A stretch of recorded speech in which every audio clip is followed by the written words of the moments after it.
It's good to be here. It's good to see everyone here. A lot of our folks are, I guess, out on vacation. They look kind of thin in the parking lot, look kind of thin in here. But that's okay. Folks are traveling. Colton and Chris in the game, I think, are going to visit Campbellsville this morning. And so a good bit of my clan is out visiting. So it's good to see all of you here. For those of you that may be visiting with us, I don't know if I see any folks that I don't recognize. But anyway, I am not the routine teacher in this class. Brandon is over with the young married class. Is that what they call that? Young married class? Or just a married class? Yeah, they need it. They all need it. Rest of us got it all figured out, right? We got it figured out. That's a good thing. That's a good thing. A couple of weeks ago, I started a lesson. I didn't really get to go all the way through it. And you'll have to forgive me too. One thing, I don't have my Bible. I think it's been sent off to a binder. Right? We're working on it. So what I do have another copy of a Dixon Bible that I use. And but it doesn't have my notes in it. But anyway, it's still a Dixon Bible. I like to use the Dixon Bibles. They're excellent, great study Bibles. In the notes that you see, typically in a lot of Bibles, there's going to be fatal error taught. Okay? You know, they'll have the scriptures in there, and I use the old King James Version.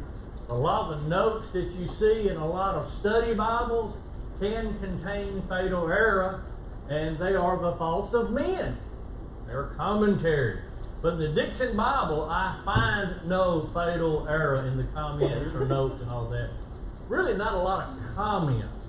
Basically just review and statements and outlines and notes and all this kind of stuff. Not much commentary, so to speak, in the Dixon New Analytical Bible, which is out of print, by the way. If you get one, you might as well get your wallet out because you're going to pay through the nose for it.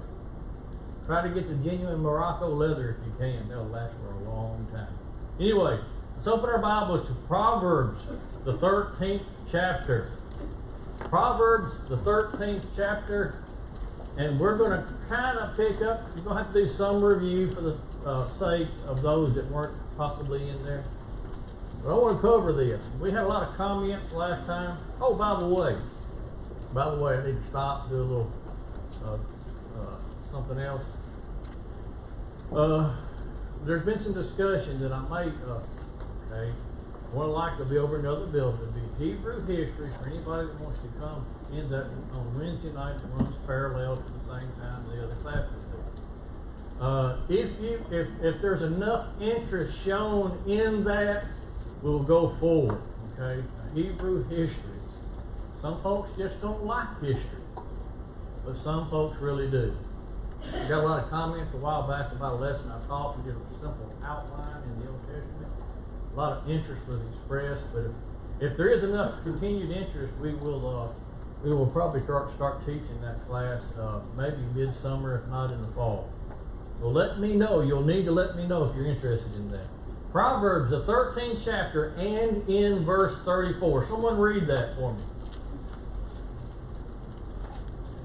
Verse 34. What did I do? Well, wait a minute. That shows you how my morning's gone. Read it. Righteousness exalteth the nation, but sin is a reproach to any people. That's it. I wrote I guess it's getting in a rush. I wrote 13, and then I continued at 3. Proverbs 13:14. Proverbs 13:14. Righteousness exalteth the nation. 14:34. I still ain't got it right. 14:34. Hang on a minute. It's been a See what happened when Terry leaves. yeah, see, I already got hers. Proverbs 6. Man, how did I do that? Look, Proverbs 13:34. It's 14. I know. What in the world am I doing? Let me change my. You know, by the way, when I took my notes out of that Bible for that lesson I had, are they still in it? We don't know. I took my notes out of that Bible when I gave it to Colton to go get it Colby, he's gonna get it recovered. And I took those notes and put them away. So I doing a lot of this off of my memory, which is challenging at times, and you can see Proverbs 14 and 34. I'm glad I got that figured out. Righteousness exalteth a nation, but sin is a reproach to any people. Think about that. A couple of reasons I want to approach this and discuss this. You know, we have a lot of issues in our country today, right? We need to take note of this, not as just as being as God's people, God's chosen nation, we the church are, but also our nation is in a dire straits at this time. Righteousness, and let me stop right here. What is righteousness? Right there. Obeying God's commandments. Brandon has drilled a verse in our heads. What is it? Psalm 119:17. What does it say? All thy commandments are righteous. Okay? So, what exactly is righteousness? All God's Righteousness. What is righteous? What does it mean to be righteous? What does it mean? Can we have a biblical definition of that? Righteousness exalteth a nation. And we covered that pretty much at length the last time, so I won't go as deep into that again. But let's talk about very quickly, what is righteousness? Is there a biblical definition? Is there a Webster's dictionary definition of that? Excuse me? Abraham. Okay. Can you elaborate? Can we elaborate a little bit on that? Abraham. Go to Genesis 15. Genesis 15. I believe that's right. I think I wrote this one down right. Might not. A minute. Genesis 15 and verse 6. Genesis 15 and verse 6. Let's look for a biblical definition of what righteousness may consist of. Someone read that for me. Genesis 15 verse 6. And he believed in the Lord, and he counted it to him for righteousness. Who counted it? God. God. He laid it to his account. It's kind of like an accounting term. The word righteous, well, let's just cover another. Let's go to Deuteronomy 6 and verse 25.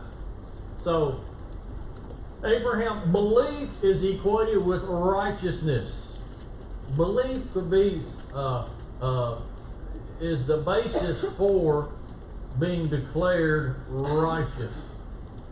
Deuteronomy 6:25. Someone read that for me.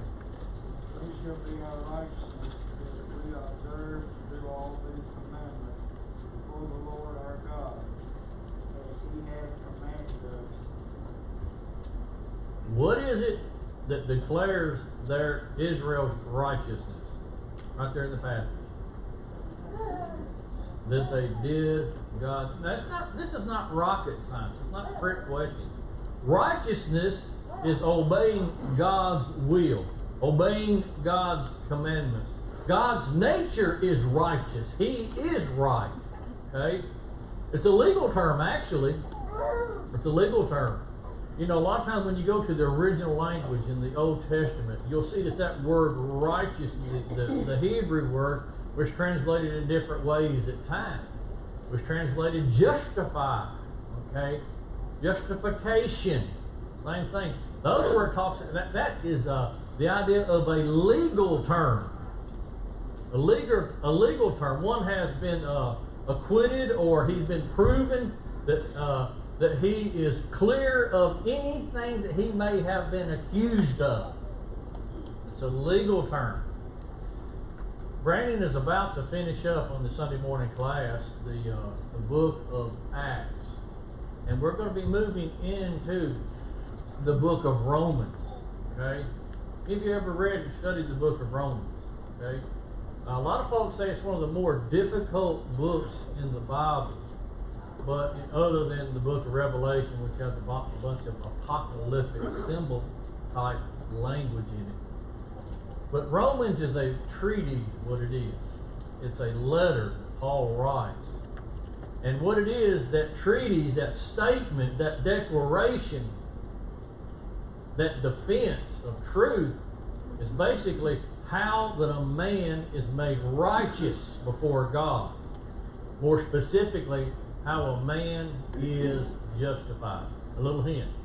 Was man justified by was man justified through his the things that he did under the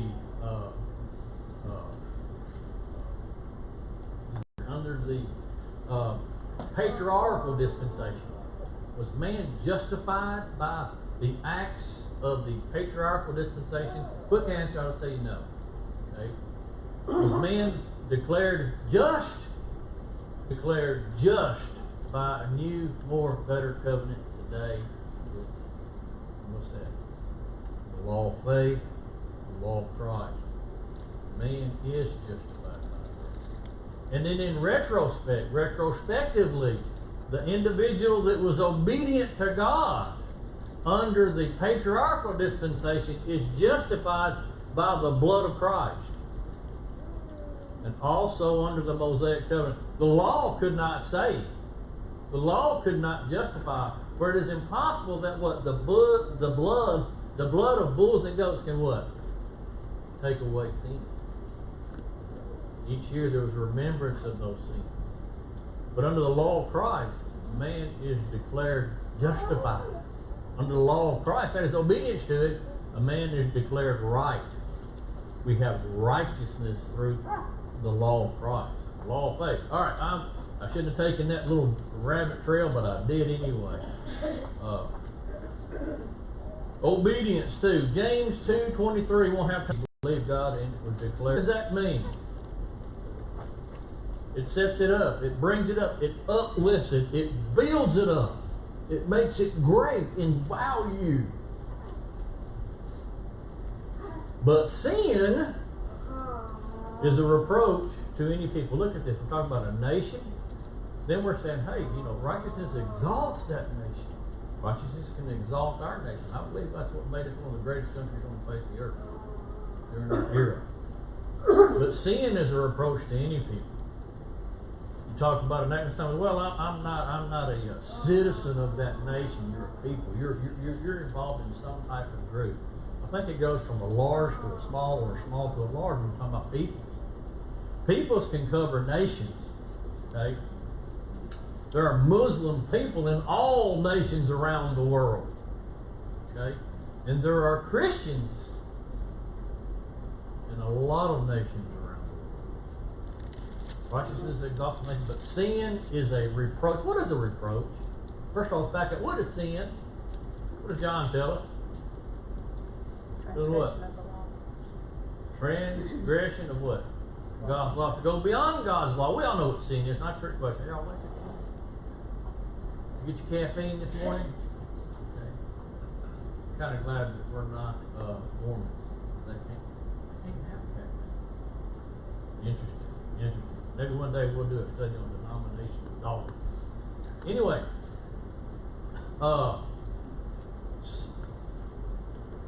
sin, a transgression, a violation, a trespass of God's law. Simple. Not rocket science. And what's a reproach? What does it mean to reproach? What is a reproach? What is a reproach? What does it mean to reproach? Fall into reproach. What is reproachfulness? Anybody take a stab at it? Is it a good thing? Ooh, it's a poor thing, not a good thing. Any group of people, Jowdy, Tennesseans, Americans, North Americans, whoever it might be, whatever race it might be, any people. Sin is a reproach. A reproach is to accuse of a fault. That's putting it kind of light. They're full of fault. To rebuke, to reprove, to bring disgrace upon. There it is.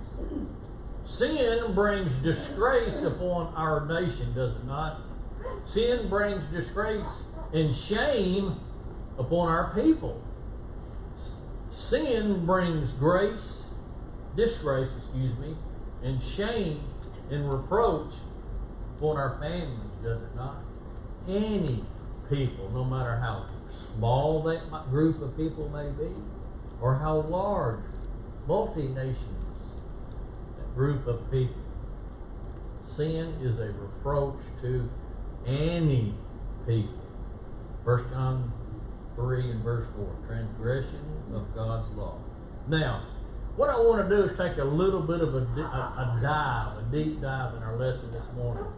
I want to look at something you may have studied before, and it might be somewhat, you might be very knowledgeable about it. You may have experienced it. It might be something you hadn't thought about. I want to talk about the nation of Israel. Whatsoever things were written aforetime were written for what? For our learning. Paul tells us in the book of Romans.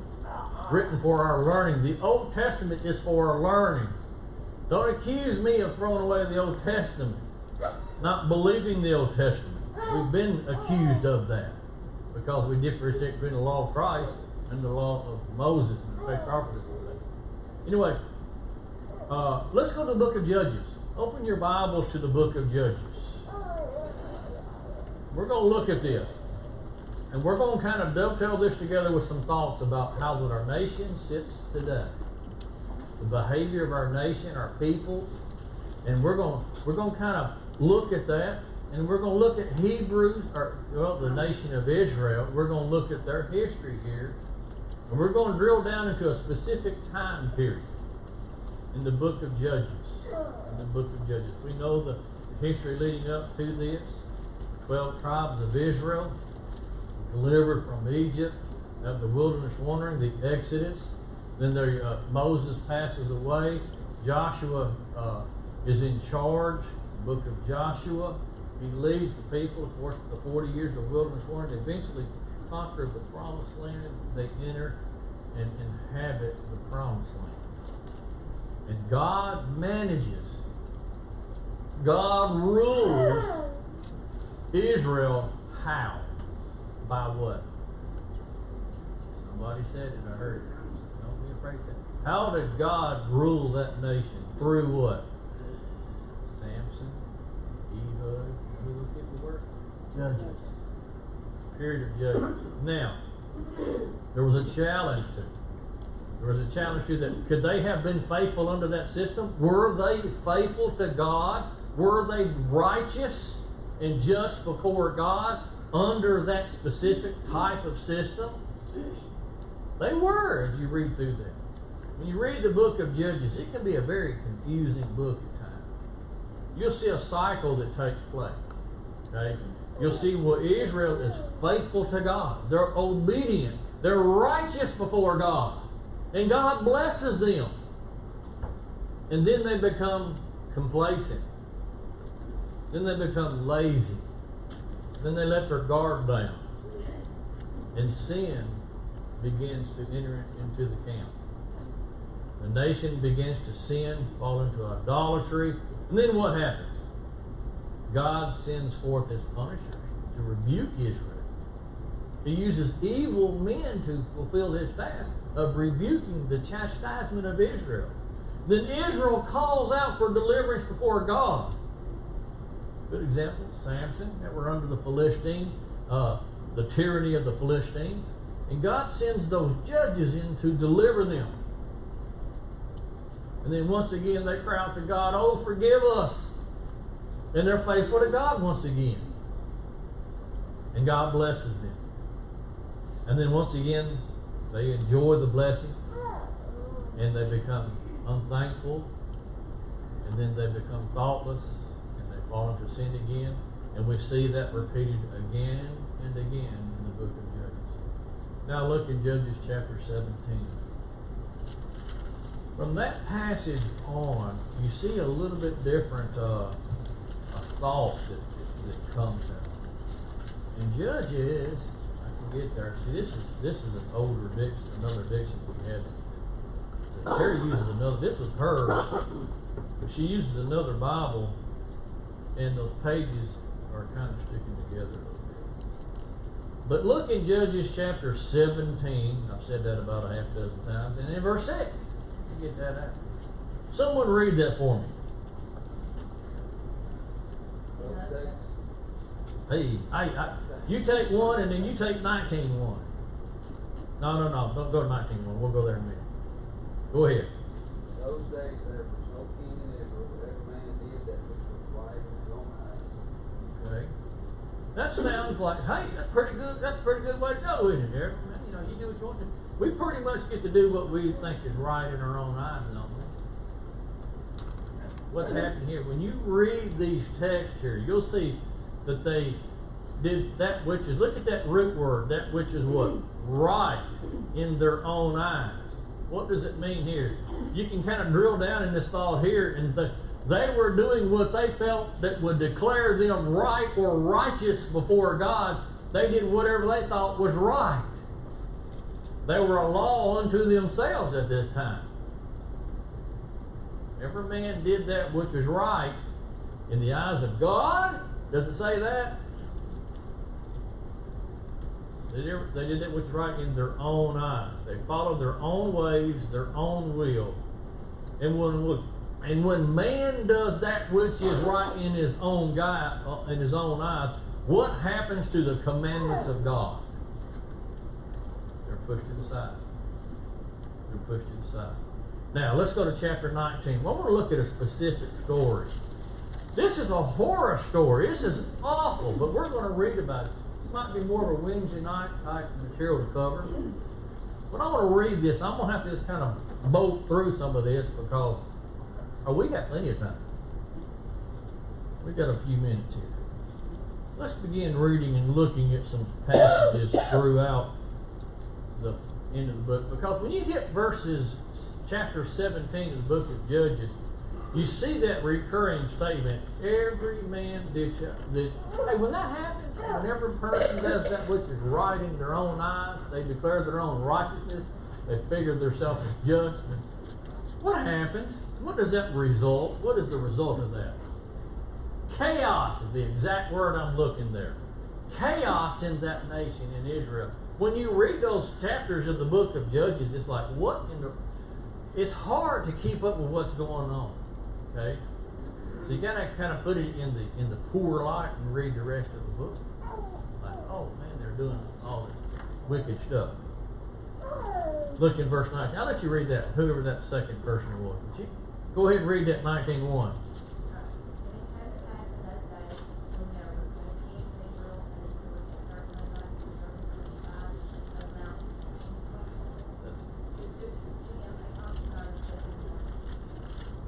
Okay. Excellent. In those days, there was no king. What's that mean? There was no ruler. It's a retrospective look back from the period, from looking backward as this information was reported. There was no authority, basically. It was chaos. It was mob rule. We'll see this in a few moments. Everybody doing what they felt was good and right. No king in Israel, no authority in Israel, no government. Just a little side note here. Governments. Let's talk about government. The idea or concept of government, national government, is it biblical? Is it authorized? Say yes. You go to the book of Romans and look at a lot of that. I don't want to chase that rabbit at the moment. We'll do that later. Governments are ordained of God. They bear the sword not in vain. They are for peace. Christ only came when the world was generally under a peaceful reign of the Roman Empire. A pretty corrupted time, we may not. Could be. It came to pass, and there was a Levite. What are the Levites? Tribe of Levi. Okay. And he took unto him a concubine. Look at the next verse. And his concubine played the whore against him and went away from him unto her father. If you enjoy stuff like that, right here, and you can't make this stuff up. What goes on here is he goes after her. He goes after her. The husband arose in verse 3. He goes after her. He catches up with her. And he stays there at her father's house. They wind up getting together and they go to their father's house and stays there for several days. And the father keeps saying, hey, y'all just stay here. Y'all just stay here. And that's okay. But eventually this Levite Oh, by the way, I didn't include this. Keep getting ahead of myself, son. When you read back a little bit, and it'll come up. Actually, come up in this story here too. There was no king in Israel. Everybody doing that which is right. There's an individual. He goes and he takes some money that his mother gave him, and he makes an idol. Okay, this is an Israelite. And then he has a place of worship, and he finds him a Levite and makes him a priest. Total religious chaos likewise. Every man doing that which is right in his own mind. There's your condemnation of, those types of contemporary worship services where they do what they like to do, whatever is right in their own eyes. And there was a lot of a connected chaos to that. Maybe we'll cover that at another time. What happens here? Those of you familiar with this story here? Anybody ever read this story here? About the Levite and his concubine? What comes to play? What happens here? Well, they try to leave. And it goes on that they eventually, he says, all right, we're going to leave my father's house. We're going to leave. And they come by, he gets his act together, and he gets them away. They leave the father-in-law's house. The father-in-law keeps, encouraging him to stay, but he doesn't do that. In verse 10, it says, but the man would not tarry that night, but he rose up and departed and came over against Jebus, which is Jerusalem. Jebus Salem, Jerusalem. There's where you get that word, that name. And there was with him 2 asses saddled, and his concubine was with him. He also had a servant with him. And when they were by Jebus, the day was spent, they pulled in somewhere. They're traveling. They have to go somewhere at night. And under Hebrew customs and law, what it is, if you were a wayfaring stranger and you came into a town, you should be accommodated. The stranger at the gates were accommodated. That was part of God's law. Okay? He goes into a town. He goes into this town, and he sits there. And as he's sitting there, he waits and waits, and no one, it's called Gibeah is the name of the town. He sits there and waits, and eventually this older fellow, I guess he's a farmer, he comes in from the field, and this Levite that has this wife or a concubine, he says, hey, here's my story, we're traveling and we need a place. The gentleman, to his credit, he brings them into the house, okay? He brings them into the house, and things are going pretty good here. And let me go. I didn't mark in Terry's Bible, so I didn't want to get in trouble for that. The old man in verse 16 that met them. Now they're in Bethlehem, Judah, at that area. They're under where the Benjaminites, or the tribe of Benjamin, is predominant in this area. Okay? And he provides for their needs. Verse 22, now as they were merry in their hearts were merry. Behold, the men of the city, there he goes now, the drama starts here. Certain sons of Belial. You know what that is? These are bad guys. Okay, you can't, to be a son of Belial, man of Belial means bad. You're a bad guy. Beset the house round about and beat at the door. They circled the house. Man, I'm just trying to get through the story. And spake to the master of the house. And watch this. Bring forth the man, that's the Levite, that came into thine house, that we may know him. That we may know him. You know, when you read the Old Testament scriptures, that word, and the man knew his wife. Does it talk about, oh yeah, he knew her name, he knew her identity? What's that talking about? They had a physical relationship. This may be a challenge right there. They want to rob him, pillage him, and kill him. That's what they want to do. The master of the house said, no. Verse 22. He said, here what I'll do, because he knew that these were strong men, evidently. It was just this older fellow. He says, here's what we can do. I've got a daughter, a damsel, a virgin. You can have her and do with her what you will. And also, this Levite, this wayfaring stranger, he has this concubine. You can have her too. The guy said, nope.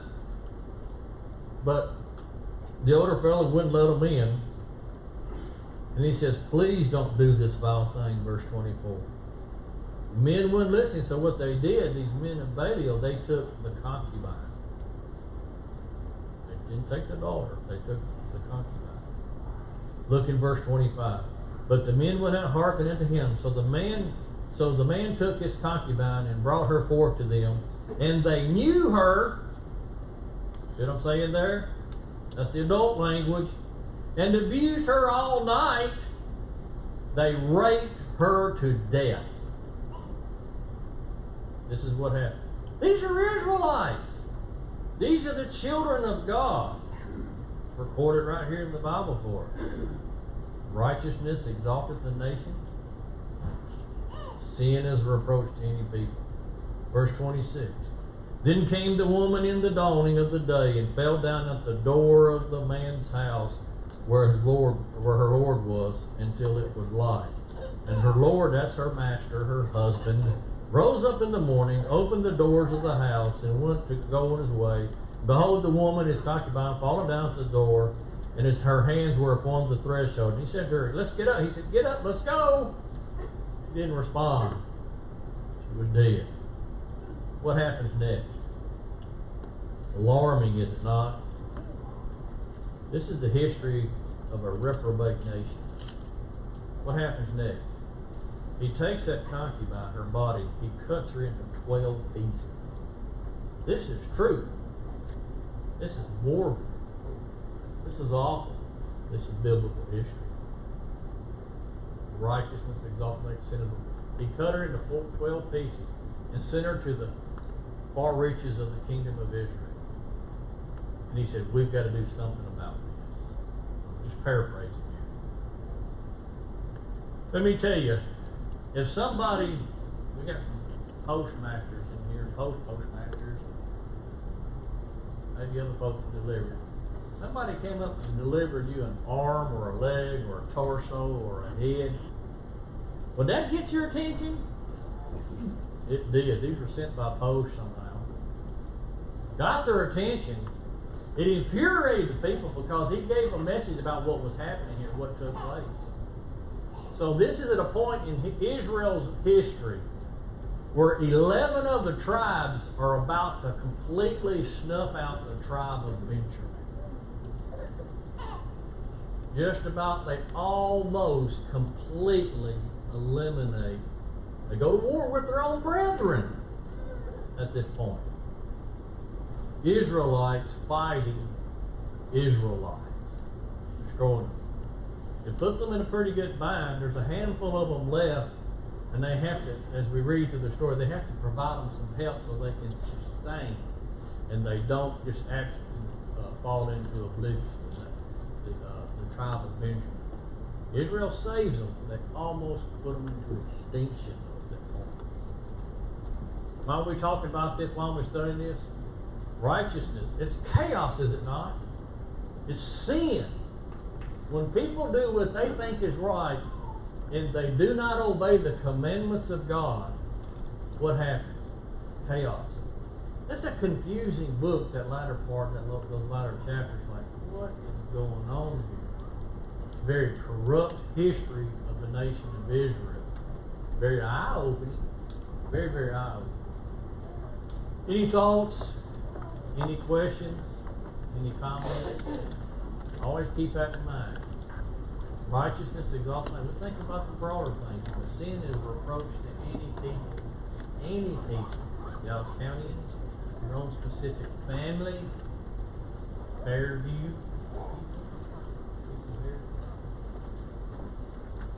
Let's not become a reproach.